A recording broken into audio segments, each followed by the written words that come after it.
Honkai Star's 1.5-year anniversary was one of the greatest gifts that could have been given to the player base. It delivered the biggest dump of content we've ever seen in preparation for a new region and version of the game.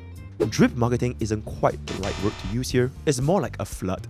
What's clear from the reaction across the entire community is that Hoyoverse cooked and proved that every single harsh critique regarding their character design and world building was made far too quickly. The level of scrutiny this company and game were under since its launch was absolutely absurd.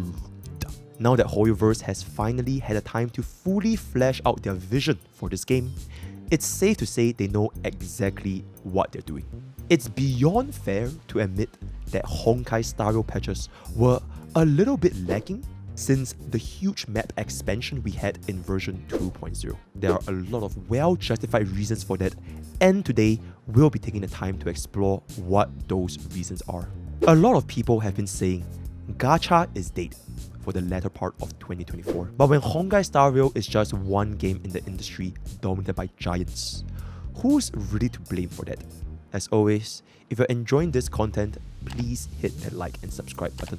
When designing MrPokke, the devs promised that the entire region would be a co-creation between Hoyoverse and the player base. They promised to address the concerns raised in version 2.0, including sparse interaction between playable characters, odd story pacing, and a lack of life in the overworld. MrPokke, with its vibrant city setting, lively atmosphere, and abundance of interactivity, even amongst its peers, is the breath of fresh air everyone was looking for. After 6 months of grinding in desiccated areas like Soul Glad Studios or the port city of the Golden Hour, MrPokke offers a massive shift in tone.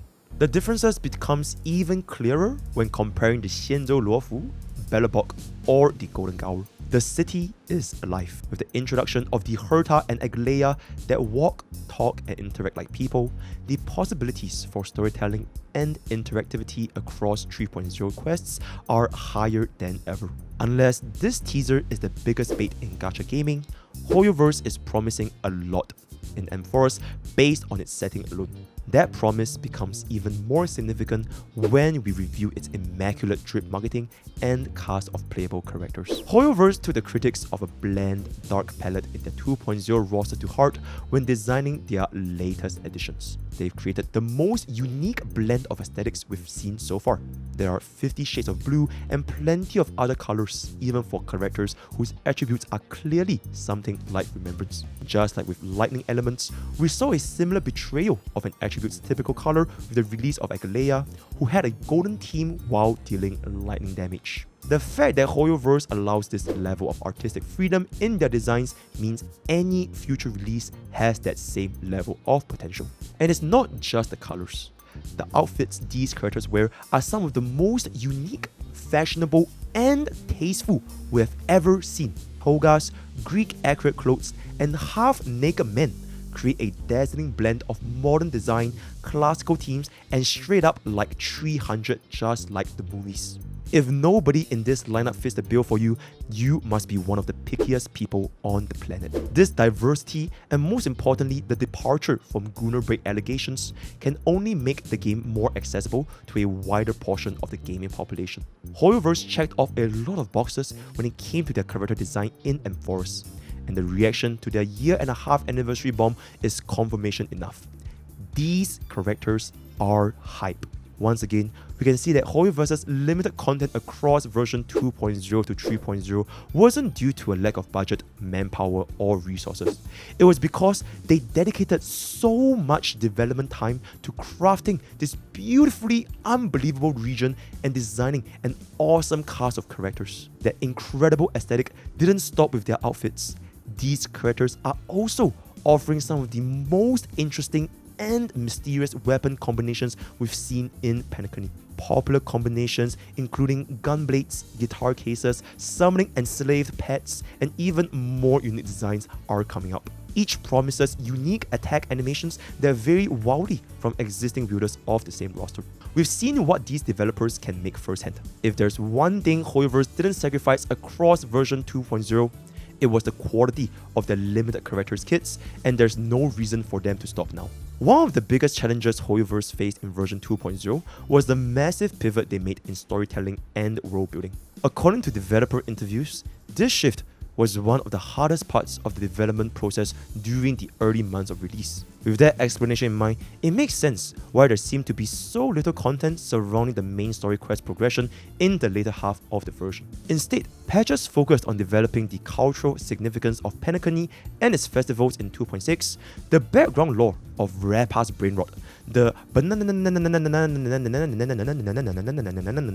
and Phase Out's pass in 2.4, and Yanqing's potential for individual character progression in 2.5. While rewriting the story to better fit their vision, Hoyoverse laid the groundwork for the real story in Honkai Star Rail, what we will experience in 3.0. Hoyoverse rewarded their player base with one of the best 1.5 anniversary gifts possible.